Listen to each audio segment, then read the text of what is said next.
അദ്ദേഹത്തിന് അഡ്വക്കേറ്റിൽ നിന്നുണ്ടായ ഒരു ബാഡ് എക്സ്പീരിയൻസ്, ചിലപ്പോൾ അത് ഒറ്റപ്പെട്ട സംഭവമായിരിക്കാം. ഈ കുടുംബ കോടതികളിൽ കേസ് കണ്ടമാനം പെരുകുന്നു. മാത്രമല്ല കേരളത്തിൽ ഈ ഡയബറ്റിക് ക്യാപിറ്റൽ എന്ന് പറയാറുണ്ട്, പ്രമേഹ രോഗത്തിൻ്റെ തലസ്ഥാനം. ഇപ്പോൾ ഡൈവോഴ്സ് ക്യാപിറ്റൽ എന്ന് പറഞ്ഞു തുടങ്ങിയ ആൾക്കാർ. ഡൈവോഴ്സിന് പല കാരണങ്ങളുണ്ട്. ഒന്ന് ന്യൂക്ലിയർ ഫാമിലിയാണ്. ന്യൂക്ലിയർ ഫാമിലിയിൽ വളരുന്ന കുട്ടികൾക്ക് നോ എന്ന വാക്ക് അവർ കേൾക്കുന്നില്ല. അവര് ചോദിക്കുന്നതെല്ലാം ലഭിച്ചാണ് അവർ വളർന്നു വരുന്നത്. വിവാഹ ജീവിതത്തിലേക്ക് കടന്നു കഴിയുമ്പോൾ അധികം അവർ കേൾക്കുന്നത് നോ ആയിരിക്കും. ഇന്ന കാര്യം ചെയ്യരുത്, നോ കേൾക്കുന്നില്ല.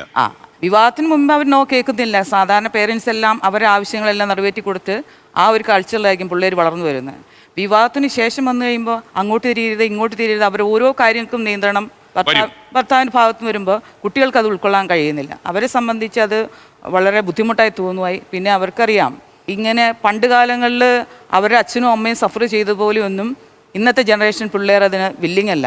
ഇന്ന് പിള്ളേർ എഡ്യൂക്കേറ്റഡ് ആണ്, പിള്ളേർക്ക് ഇൻഡിപെൻഡൻറ്റ് ഇൻകം. മാരേജ് കഴിക്കുന്ന ഇപ്പോൾ ഈ ഇരിക്കുന്ന കുട്ടികളോട് ചോദിച്ചു വയ്ക്കാം, അവരാഗ്രഹിക്കുന്ന വിദ്യാഭ്യാസത്തിന് ശേഷം അവർക്കൊരു ജോലിയായി ഒരു സ്വന്തം വീടായിട്ടാണ് വിവാഹം കഴിക്കാനായിട്ട് ആഗ്രഹിക്കുന്നത്. അപ്പോൾ ഈ കല്യാണത്തെ കുറിച്ചുള്ള ചെറുപ്പക്കാരികളുടെ കല്യാണം കഴിക്കാത്തവരുടെ അഭിപ്രായം എങ്ങനെയാ? എന്താ കല്യാണത്തെ കുറിച്ചുള്ള സങ്കല്പം? അത് തന്നെയാണ് എൻ്റെ ഒരു തീരുമാനം. കല്യാണം കഴിക്കുവോ? കഴിക്കും അല്ലേ? താങ്കളോ? അതെ, കഴിക്കും. എന്ന് കഴിക്കും? എല്ലാം കഴിഞ്ഞ് എന്റെ റെസ്പോൺസിബിലിറ്റീസ് ഒക്കെ ഞാൻ ചെയ്ത് കഴിഞ്ഞു. ജോലി കിട്ടണം, വീട് വെക്കണം, അതിന്റെ EMI അടച്ചു തരണം. അതെ, ഫിനാൻഷ്യൽ സ്റ്റെബിലിറ്റി കിട്ടിയതിന് ശേഷം. ആണോ? അപ്പൊ എല്ലാവരുടെയും അഭിപ്രായം ഇത് തന്നെയാണോ? അപ്പൊ മാഡം പറഞ്ഞത് ശരിയാ.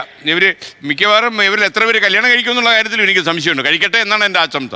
പിന്നെ ആൺകുട്ടികൾ അവർ വളർന്നു വരുന്ന സാഹചര്യത്തിൽ അവരുടെ അമ്മയായിരിക്കും റോൾ മോഡൽ. രാവിലെ അമ്മ വെളുപ്പാങ്കാലത്ത് അമ്മ എണീക്കുന്നു, ഭക്ഷണം ഉണ്ടാക്കുന്നു, കുട്ടികൾ ഞങ്ങളെല്ലാം നോക്കി വളർത്തുന്നു. അച്ഛൻ വിളിക്കുന്നിടത്തെല്ലാം അമ്മ ഓടിയെത്തുന്നു.